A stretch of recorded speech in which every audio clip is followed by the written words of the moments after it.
जय हिंद दोस्तों। Sandeep GSF YouTube channel पर आप सभी का हार्दिक स्वागत है।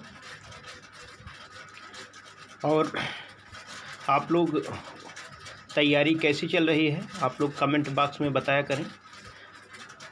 और लगातार आप पढ़ाई करते रहें, क्योंकि टाइम ज़्यादा मिलने वाला नहीं है। लॉकडाउन जैसे ही समाप्त होता है, उत्तर प्रदेश लोक सेवा आयोग सक्रिय हो जाता है। सक्रिय हो गया है, तुरंत परीक्षा कराने के लिए एकदम तैयार हो जाएगा। आप जानते हैं, उत्तर प्रदेश लोक सेवा आयोग के द्वारा कल भी एक नोटिस जारी की गई है, जिसके माध्यम से बताया गया कि 15 मई तक 2019 पीसीएस मेंस का भी फॉर्म भर देना है। तो इसका अंदाज़ा लगाया जा सकता है कितना ज़्यादा सक्रिय हो गया है। यानी भले ही अभी सभी कर्मचारी ना आ रहे हों, लेकिन बहुत तेज़ी से सक्रियता दिखा रहा है। ठीक है, हम लोग अपने जो सब्जेक्ट पर चलते हैं। आप लोग को हमने कहा कि इस जो ये टेस्ट सीरीज चल रही है, जो इस प्रकार का टेस्ट चल रहा है, इसका लाभ तभी मिल पाएगा जब आप इस प्रकार करेंगे, जब हम प्रश्न पढ़ें। प्रश्न पढ़ने के बाद, यानी जब आप प्रश्न कुछ और उसका ऑप्शन देखने के बाद वीडियो को रोक लें और उसके बाद आप खुद अपने मन में कोई ऑप्शन क्लिक कर लें, और क्लिक करने के बाद फिर चलाएं, तो वो देखें क्या वही सही हुआ या कुछ मिस्टेक हुई। तो आपको पता चलेगा कहाँ कहाँ भी दिक्कतें हो रही हैं। हम भूगोल के ही साथ साथ अन्य सब्जेक्ट का भी वीडियो बनाएंगे। तो पहला प्रश्न में कुछ ऑप्शन केवल आपको दिख रहा है। तो पिछले क्वेश्चन तो हम पहले वाले वीडियो में बताए थे, लेकिन क्वेश्चन एक बार फिर हम रिपीट कर देते हैं। 83 जो दिख नहीं रहा है, क्वेश्चन था पृथ्वी के किस भाग में भूकंप आना आम बात है। तो पूर्वी एशिया, जर्मनी, ऑस्ट्रेलिया और संयुक्त राज्य अमेरिका में। इसमें ध्यान देना, पूर्वी एशिया में भूकंप आना, यानी इसमें ये सही है, एक आम बात है। पूर्वी एशिया मतलब जापान की तरफ, फिलीपींस की तरफ, इधर भूकंप आना एक सामान्य बात है। अगला प्रश्न है 84, आप देखेंगे। प्रश्न आया है कि आंतरिक नदियों द्वारा शुष्क मरुस्थलीय क्षेत्रों में निर्मित झील किस नाम से जानी जाती है। आंतरिक नदियों द्वारा शुष्क मरुस्थलीय क्षेत्रों में निर्मित झील किस नाम से जानी जाती है, ये प्रश्न है जो इसको आप लोग बताएंगे। तो ध्यान देना, ये प्लाया के नाम से जानी जाती है। आंतरिक नदियों द्वारा जो शुष्क मरुस्थलीय क्षेत्रों में झील बनता है, उसे प्लाया कहते हैं। इसको प्लाया कहा जाता है। अगला प्रश्न है 85, निम्न में से किस ज्वालामुखी को भूमध्य सागर का प्रकाश स्तंभ कहा जाता है। भूमध्य सागर का प्रकाश स्तंभ। तो ध्यान देना कि इसमें कौन सा है, ऑप्शन सी, स्ट्राम्बोली। स्ट्राम्बोली को भूमध्य सागर का प्रकाश स्तंभ कहा जाता है। ठीक, 85 हो गया। अगले क्वेश्चन की तरफ हम चलते हैं। अगला हमारा प्रश्न है 86, हिंद महासागर में सबसे बड़ा द्वीप कौन सा है। तो हिंद महासागर में सबसे बड़ा द्वीप, एक बार आप देख लीजिए, option Maldives, Lakshadweep, Sumatra, Madagascar. तो ध्यान देना, मेडागास्कर हिंद महासागर का सबसे बड़ा द्वीप है। मेडागास्कर हिंद महासागर का सबसे बड़ा द्वीप है। अगला प्रश्न है कि 87, आप देखिए, सूची फर्स्ट तथा सूची सेकंड को सुमेलित करना है। और इसमें देखो पर्वत दिया गया है, अब किस प्रकार का पर्वत है। जैसे अरावली, अरावली की अगर हम बात करें तो आप जानते हो ये एक प्रकार का अवशिष्ट पर्वत है। यानी अरावली क्या है, एक अवशिष्ट पर्वत है। मतलब एक किससे मिलान होगा, A2। अगर कोई बहुत सारे ऐसे व्यक्ति हैं, इसके अलावा कोई नहीं आ रहा है, तभी A2 यानी बी में है, यानी बी सही होगा। ठीक, ए में कौन होना चाहिए, 2। A2 केवल एक ही ऑप्शन है, बी इसके अलावा कोई नहीं है। अगर एक भी अगर आपको याद है तब भी आ गया। अब देखो, लेकिन और हम देख लेते हैं, बी में क्या होना चाहिए, 4। ब्लैक फॉरेस्ट जो जर्मनी में है, एक ब्लैक पर्वत है, और C1 है। माउंट कोटोपैक्स इक्वाडोर में ये ज्वालामुखी पर्वत है, और विंध्याचल या विंध्य पर्वत वलित पर्वत है, अवशिष्ट जिसको कहते हैं। आपको ध्यान देना, यानी D 93 में है, वलित पर्वत का उदाहरण है। तो इस प्रकार ये पर्वत हैं। ठीक, तो इसको आपको ध्यान देना है। और अगले प्रश्न पर हम लोग चलते हैं, यानी इसमें ऑप्शन बी सही है 87 में। इसको आप लोग मिलान कर लीजिएगा। 88 हम देखते हैं। इसमें प्रश्न पूछा गया है कि निम्न में से कौन सी नदी का निक्षेपात्मक स्थल रूप नहीं है। तो नदी के निक्षेपण से किसका निर्माण नहीं होता है? तो ध्यान देना, बाढ़ का निर्माण, बाढ़ का मैदान तो निर्माण हो जाता है। नदी जब बह कर आती है, बहुत सारे अपने साथ मिट्टी को बहा कर ले आती है, इधर उधर फैला देती है, इसको बाढ़ का मैदान, इसका भी होता है। प्राकृतिक तटबंध, इसका भी, क्योंकि बड़े बड़े बांध का निर्माण कर देती है, इसका भी निर्माण हो जाता है।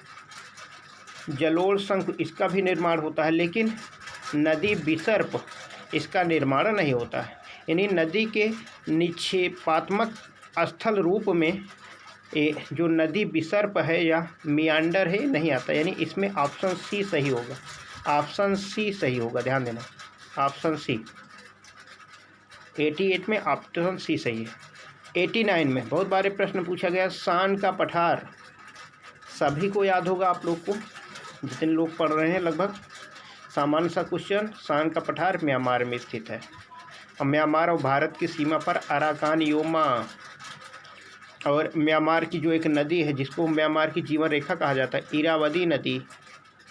ठीक, इरावदी नदी। और भारत में इरावदी डॉल्फिन मछलियाँ पाई जाती हैं, चिल्का झील जो कि उड़ीसा में है। ठीक, अगला एक प्रश्न है 90। सील्ड ज्वालामुखी प्रायः पाए जाते हैं, यानी सील्ड ज्वालामुखी कहाँ पाए जाते हैं? तो ध्यान देना, सील्ड ज्वालामुखी हॉट स्पॉट के क्षेत्र के ऊपर पाए जाते हैं। हॉट स्पॉट का मतलब होता है जहाँ पर ज्वालामुखी ज़्यादा मात्रा में, यानी बहुत ज़्यादा संभावना होती है, ज्वालामुखी आने की ज़्यादा संभावना होती है, उसी क्षेत्र को हॉट स्पॉट के नाम से जाना जाता है। अगले प्रश्न की तरफ जाते हैं। 90 हो गया। Question number 91। इसमें पूछा गया है, निम्न में कौन सा सुमेलित नहीं है? कौन सा सुमेलित नहीं है? तो ध्यान देना, युवाला काष्ठ स्थलाकृति है, स्केरी सागरी स्थलाकृत ये भी है, लेकिन ये अवनमन कुंड हिमालय स्थलाकृत ये नहीं है। यानी ऑप्शन सी इसमें सुमेलित नहीं है। और जीवजैन जो है मरुस्थलीय स्थलाकृत ये भी है। तो 91 आपको ध्यान देना है, सी सही है। अगला प्रश्न है कि 92 में आप देखिएगा कि निम्न कथनों पर विचार कीजिए। कथन ए, नदी उत्तर पौढ़ावस्था में विसर्पण करती है। इस अवस्था में नदी घाटी सपाट एवं चौड़ी अवस्था में होती है। बिल्कुल सही। ध्यान देना, काफ़ी बहुत सारे लोग इसी में कंफ्यूज हो जाते हैं, कथन और कारण में। ध्यान देना, अगर कारण के कारण ही, यानी जो एक आर है इसके कारण ही कथन सही हो रहा है, तब ऑप्शन ए सही होता है। लेकिन अगर दोनों आप सही है लेकिन इसका कोई मतलब नहीं, तब भी सही होता है। इसमें क्या है कि नदी उत्तर पौढ़ावस्था में विसर्प करती है। इस अवस्था में अब विसर्प क्यों करती है, इसका कारण यहाँ बताया गया। इस अवस्था में नदी सपाट एवं चौड़ी होती, इसीलिए विसर्पण करती है, इसलिए ऑप्शन ए सही होगा। इसमें ऑप्शन ए सही होगा। आप जानते हो नदियों, पहाड़ी क्षेत्रों में नदियाँ युवा अवस्था में होती हैं, बहुत फास्ट चलती हैं। उसके बाद मैदानी अवस्था में ये पौढ़ावस्था में हो जाती हैं, और जब ये समुद्र से मिलती हैं तो वृद्धावस्था में होती हैं और धीमी गति से वो चलने लगती है। तो नदियों की 3 अवस्थाएं होती हैं। तो इसमें 92 में ऑप्शन ए सही है। 93 हम देखते हैं, सुमेलित कीजिए। यानी सुमेलित वाला प्रश्न आ गया है, सब लोग को पता होगा लगभग, लेकिन देख लीजिए।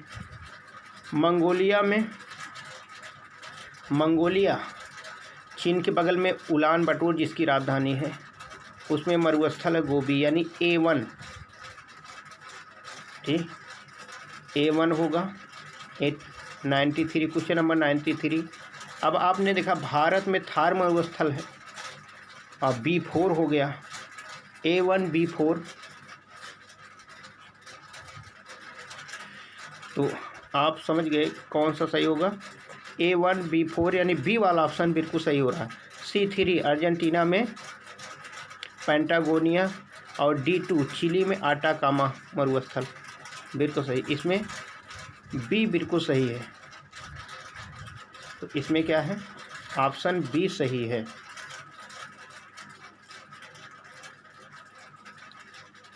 आगे हम लोग देखेंगे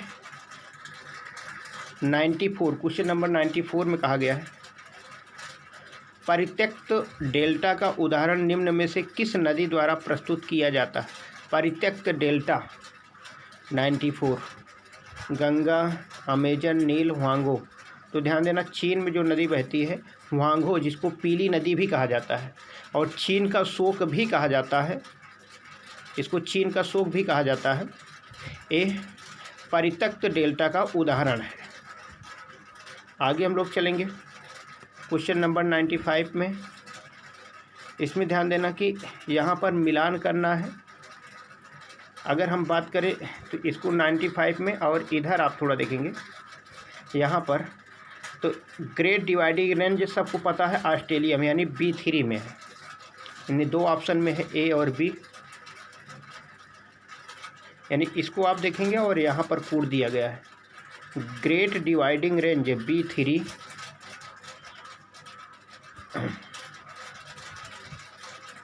और B3 है। एब्रो घाटी स्पेन में है, एब्रो घाटी, यानी A2 यानी इसमें बी ऑप्शन सही है। A2 B3 C4 इटली में है, पो घाटी, और D5 में है, D1 यानी पो घाटी एक ऑस्ट्रेलिया में भी है। यानी क्वेश्चन नंबर 95 में बी ऑप्शन सही है, इसको आप लोग को मिलान कर लेना है, बी ऑप्शन। एक बार फिर से देख लीजिए, यहाँ पर घाटियाँ दी गई हैं, सुमिलित करना है, और यहाँ पर उसका कूट दिया गया है, बी ऑप्शन इसमें सही है। ठीक, एब्रो स्पेन में है, ग्रेट डिवाइडिंग रेंज ऑस्ट्रेलिया में है, इसको एकदम से याद रखना है। अगला एक प्रश्न है, सुमिलित करने के लिए ही है, और इसमें पूछा गया है सुमिलित करना है 96, जो क्वेश्चन 96 है, ये वाला क्वेश्चन है आपको। जैसे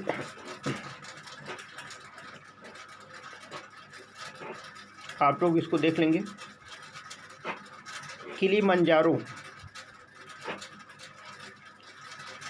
किलीमंजारो अगर हम बात करें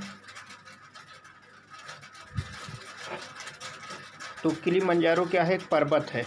ठीक, किलीमंजारो यानी C4। डावर क्या है, एक भृगु है, यानी A3 है। B1 है हडसन, ये नदी है, हडसन क्या है, नदी है, और बोल्विया एक पठार है। इस प्रकार 96 में ऑप्शन नंबर बी सही है, इसको आप लोग को मिलान कर लेना है। 96 में ऑप्शन नंबर बी सही है। किलीमंजारो पर्वत है, बोल्विया पठार है, हडसन नदी घाटी है, और डावर भृगु है। क्वेश्चन नंबर 97, इसको आप देखेंगे, मिलान करना है। आप देखें आल्पस पर्वत एक बलित पर्वत है, आल्पस बलित पर्वत है। उसके बाद आल्पस जानते हैं कि आप स्थित कहाँ पर है, यूरोप में। ठीक, मुख्य रूप से इटली और स्विट्जरलैंड में। वासजेस पर्वत, ये भ्रंशोत पर्वत है। विंध्याचल ये अवशिष्ट पर्वत है, ये तो भारत में स्थित है। फ्यूजियामा जापान में है, ज्वालामुखी पर्वत है। यानी A3 और B1 C4 और D2 यानी ऑप्शन ए सही है। 97 क्वेश्चन नंबर में ऑप्शन ए सही है। 98 की हम बात करते हैं। निम्नलिखित में से कौन सा स्वरूप वायु अपर्दन द्वारा बनता है? वायु अपर्दन के द्वारा, इसको प्रपात जल के द्वारा बनता है, तिवाला, टार्न, यार, डांग। तो ध्यान देना, इसमें यार डांग सही होगा, ऑप्शन नंबर बी सही होगा। इसी का स्वरूप वायु अपर्दन के द्वारा इसका स्वरूप का निर्माण होता है। क्वेश्चन नंबर 99 हम देखते हैं। समतल चोटी वाली समुद्री पहाड़ी को क्या कहते हैं? समतल चोटी वाली समुद्री पहाड़ी को क्या कहते हैं? तो इसको गुयोट कहते हैं। समतल चोटी वाली समुद्री पहाड़ी को गुयोट कहते हैं। क्वेश्चन नंबर 99 में बी सही है। अगला देखते हैं, समानातुल्य जलवायु को और किस नाम से जाना जाता है? क्वेश्चन नंबर 100 आप देखिए। ऑप्शन ए है दक्षिणी अफ्रीका तुल्य, बी है ब्राज़ील तुल्य, और ऑप्शन सी है सूडान तुल्य, और ऑप्शन डी है पश्चिमी ऑस्ट्रेलिया तुल्य। तो क्वेश्चन नंबर 100 में आपको ध्यान देना है 100। समानातुल्य जलवायु को और किस नाम से जाना जाता है? तो आपको ध्यान देना है समानातुल्य जलवायु को सूडान तुल्य जलवायु भी कहा जाता है। सूडान तुल्य। अफ्रीका में एक देश है सूडान, आप जानते हैं 2 सूडान है, उत्तरी सूडान और दक्षिणी सूडान। अगला एक प्रश्न है कि क्वेश्चन नंबर 101 आप देखेंगे कि निम्नलिखित में से कौन सी ठंडी धारा नहीं है? तो फाकलैंड की धारा, कैलिफोर्निया की धारा, अगुलहास की धारा, या पश्चिमी ऑस्ट्रेलियन की धारा, इसमें से कौन सी धारा है जो कि ठंडी नहीं यानी गर्म जलधारा है? तो पहले आप जानते हैं भूमध्य रेखा से चाहे दक्षिणी ध्रुव की तरफ जाए और चाहे उत्तरी ध्रुव की तरफ जाए वो सभी गर्म होंगी, और ध्रुव से भूमध्य रेखा की तरफ जितनी भी धाराएं आएंगी सब ठंडी होती हैं। तो 101 में आप जानते हैं अगुलहास की जो धारा है ये ठंडी धारा नहीं, एक गर्म जलधारा है। चाहे फाकलैंड की धारा देखें और चाहे पश्चिमी ऑस्ट्रेलियन की धारा, चाहे कैलिफोर्निया, सभी धाराएं ठंडी धाराएं। क्वेश्चन नंबर 102 हम देखते हैं। उत्तरी ऑस्ट्रेलिया में निम्न में से किस प्रकार की जलवायु पाई जाती है? उत्तरी ऑस्ट्रेलिया में, ऑस्ट्रेलिया के बीचों बीच आप जानते हो कर्क रेखा है, मकर रेखा जाती है कि कर्क रेखा भारत के बीचों बीच से जाती है। ऑस्ट्रेलिया में मकर रेखा है क्योंकि ऑस्ट्रेलिया दक्षिणी गोलार्ध में स्थित है। तो उत्तरी ऑस्ट्रेलिया में किस प्रकार की जलवायु पाई जाती है? 102 नंबर क्वेश्चन पूछा गया है। तो उत्तरी ऑस्ट्रेलिया में मानसूनी जलवायु पाई जाती है। उत्तरी ऑस्ट्रेलिया में मानसूनी जलवायु पाई जाती है। जिस प्रकार भारत की जलवायु मानसूनी है क्योंकि यह भी भूमध्य रेखा से उतनी ही दूरी पर स्थित है, उसी प्रकार ऑस्ट्रेलिया भी भूमध्य रेखा से उतनी दूरी पर स्थित है, लेकिन बस अंतर क्या है, भारत उत्तरी गोलार्ध में है और ऑस्ट्रेलिया दक्षिणी गोलार्ध में है। ठीक, तो वहाँ भी मानसूनी जलवायु है। क्वेश्चन नंबर 103 आप देखते हैं कि खुले नद मुखों के धँसान से संबंधित तट को क्या कहते हैं? तो उसको रिया कहते हैं। खुले नद मुखों के धँसान से संबंधित तट को रिया कहा जाता है। अगला एक प्रश्न है,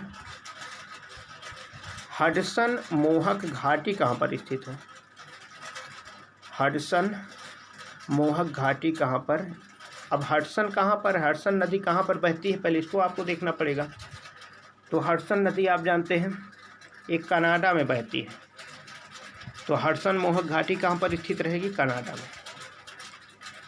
अगला एक प्रश्न है, जो अंतर पर्वतीय पठार नहीं, वो कौन सा है? कौन सा ऐसा पठार जो अंतर पर्वतीय नहीं है?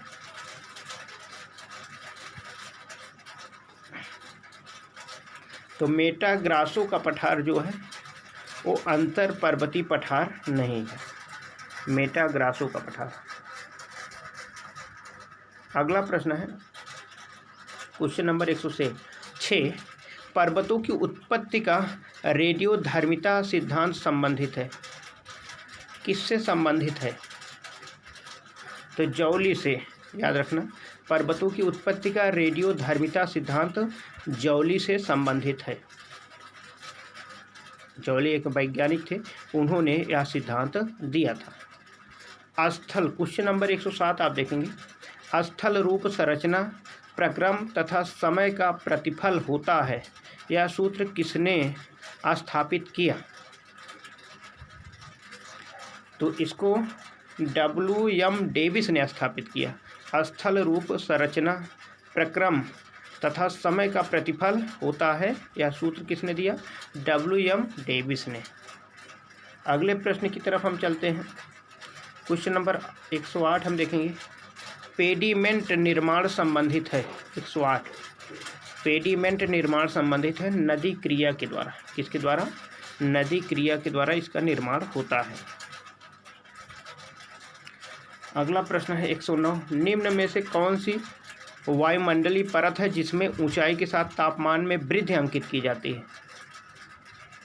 तो ध्यान देना, जो वायुमंडलीय परत है, सबसे नीचे क्षोभ मंडल है, उसके बाद समताप मंडल है, उसके बाद मध्य मंडल है, आयन मंडल है, और सबसे ऊपर बाह्य मंडल, अंग्रेजी में ट्रोपोस्फेयर, उसके बाद स्ट्रेटोस्फेयर, उसके बाद मेसोस्फेयर, उसके बाद आयनोस्फेयर, सबसे ऊपर एक्सोस्फेयर।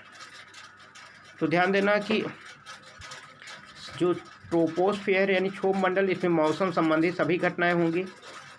स्ट्रेटोस्फेयर, इसमें वायुमंडल, इसमें ओजोन परत भी पाई जाती है। ओजोन परत को आप जानते हो डॉप्सन इकाई से मापा जाता है, और वायुयान भी इसी से उड़ते हैं। मेसोस्फेयर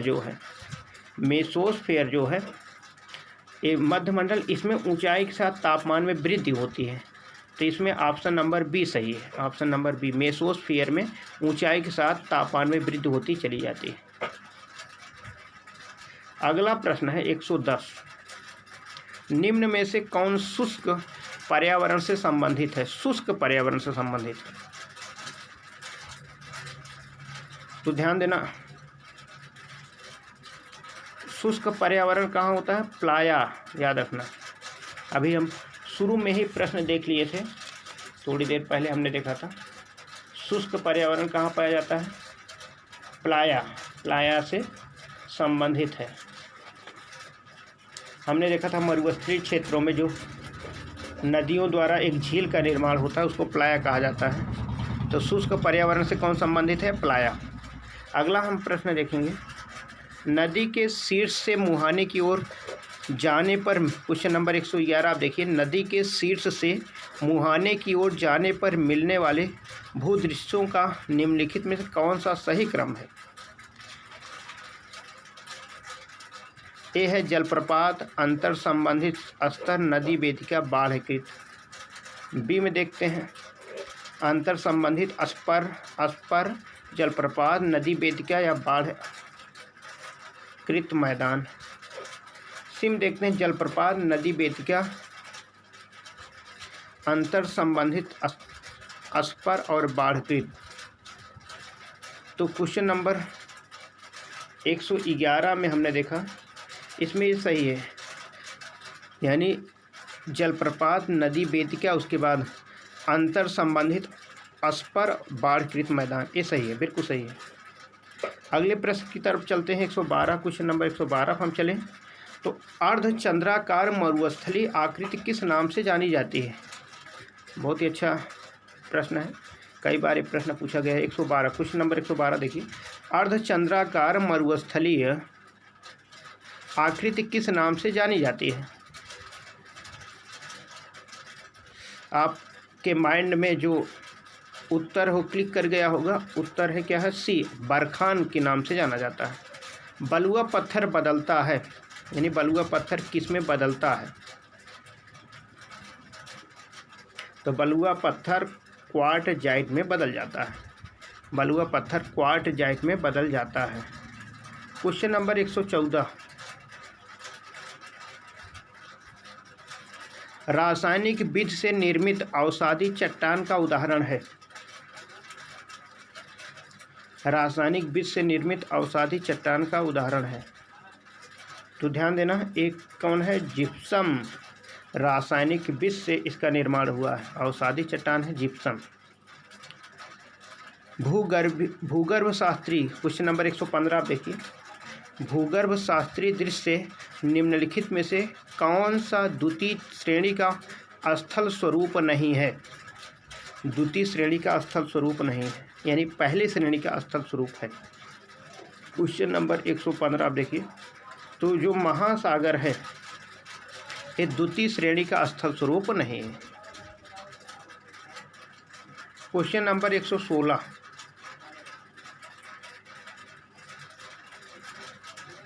मेसेटा का पठार निम्न में से किस देश में स्थित है? मेसेटा का पठार कई बार प्रश्न पूछा गया है, बहुत इंपॉर्टेंट प्रश्न है। तो स्पेन और पुर्तगाल के क्षेत्र में, ज़्यादातर क्षेत्र स्पेन में स्थित है। मेसेटा का पठार कई बार पूछा जाता है, स्पेन में स्थित है। स्पेन है, बगल में पुर्तगाल है, यही क्षेत्रों में। और इधर स्पेन के बगल में फ्रांस है। फ्रांस और स्पेन के बीच पेरिनीज पर्वत है, इसको याद रखना। अब फ्रांस और इधर इटली है, इसके बीच में आल्प्स पर्वत है। अब फ्रांस के बगल में स्विट्जरलैंड है, यहाँ पे जूरा पर्वत है। अब फ्रांस बगल में जर्मनी है, यहाँ वासजेस पर्वत है। तो इसको भी आपको याद रखना है। 117 क्वेश्चन है, ब्लैक हिल, ब्लू हिल और ग्रीन हिल नामक पहाड़ियाँ निम्न में से किस देश में स्थित हैं? एकदम अभी पहले वीडियो में बताए थे, संयुक्त राज्य अमेरिका में ब्लैक हिल, ब्लू हिल और ग्रीन हिल पहाड़ियाँ स्थित हैं, संयुक्त राज्य अमेरिका में। ठीक, अगले प्रश्न पे चलते हैं। 118 क्वेश्चन नंबर दिया गया है, निम्न में से कौन सा पर्वत महाद्वीपीय जल विभाजक के रूप में जाना जाता है?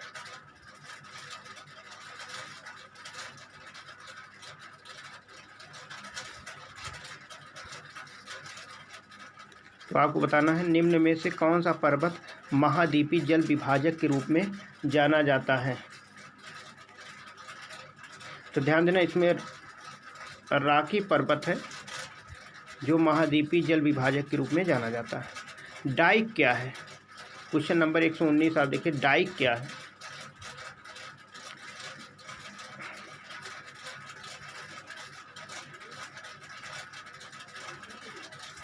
तो ध्यान देना, ज्वालामुखी निर्मित आंतरिक स्थलाकृति को डाइक कहा जाता है। ज्वालामुखी जो उद्गार होता है उसके अंदर, यानी पृथ्वी के अंदर निर्मित एक स्थलाकृति है, उसी को डाइक कहा जाता है। 119 में बी ऑप्शन सही है। 120 हम देखते हैं, एंडीज पर्वतमाला की सर्वोच्च चोटी निम्न में से कौन सी है? यानी एंडीज पर्वतमाला, एंडीज आप जानते हो कि दक्षिणी अमेरिका में है। दक्षिणी अमेरिका में एंडीज की सबसे ऊंची चोटी कौन सी है? ये प्रश्न पूछा गया, तो इसको ध्यान देना। एंडीज पर्वतमाला की सबसे ऊंची चोटी एकांकागुआ है, एकांकागुआ। क्वेश्चन नंबर 121 चलते हैं, एटलस पर्वत किस युग की पर्वत निर्माणकारी घटना से संबंधित है? एटलस पर्वत आप जानते हो कि अफ्रीका में स्थित है, और अफ्रीका ये मोरक्को के क्षेत्रों में स्थित है एटलस पर्वत। ये किस युग की पर्वत निर्माणकारी घटना से संबंधित है? 121 आप लोग बताएंगे।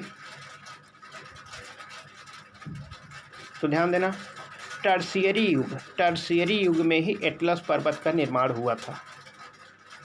अगला है 122 क्वेश्चन नंबर 122, बहुत इंपॉर्टेंट, महाद्वीपीय प्रवाह सिद्धांत का प्रणेता कौन है? महाद्वीपीय प्रवाह सिद्धांत 122, वेगनर याद रखना, बहुत सारे लोग को याद भी होगा। महाद्वीपीय प्रवाह सिद्धांत के प्रणेता वेगनर हैं। क्वेश्चन नंबर 123 चलते हैं कि स्टैग स्थलाकृति का निर्माण निम्नलिखित में से किस प्रक्रम द्वारा होता है? स्टैग स्थलाकृति 123, तो सागरी लहरें, स्टैग स्थलाकृति का निर्माण किस प्रक्रम द्वारा होता है? सागरी लहरों के द्वारा होता है। अगला प्रश्न है, विश्व की अधिकांश ज्वालामुखी घटनाएं घटित होती हैं किस क्षेत्रों में घटित होती हैं? ऑप्शन है रचनात्मक प्लेट किनारों पर, भ्रंश मेखला के सहारे, मोड़दार मेखला के सहारे, विनाशात्मक प्लेट किनारों पर। 124 नंबर क्वेश्चन आप लोग बताएंगे। तो विश्व की अधिकांश ज्वालामुखी घटनाएं विनाशात्मक प्लेट किनारों पर होती हैं। ठीक, 125 आप देखिए, बहते हुए जल नदी द्वारा निर्मित आकृति विहीन मैदानों को निम्नलिखित में से किस नाम से जाना जाता है? बहते हुए जल नदी द्वारा निर्मित आकृति विहीन मैदान, आकृति विहीन जिसमें कोई आकृति ना हो, उसको पेनी प्लेन के नाम से जाना जाता है। पेनी प्लेन 125 में सी ऑप्शन सही। 126 देखते हैं। टोम्बोलो स्थलाकृत का निर्माण किस प्रक्रम द्वारा होता है? 126 आप लोग बताएंगे। सागरीय तरंगे। टोम्बोलो स्थलाकृत का निर्माण सागरीय तरंगों के माध्यम से होता है। 127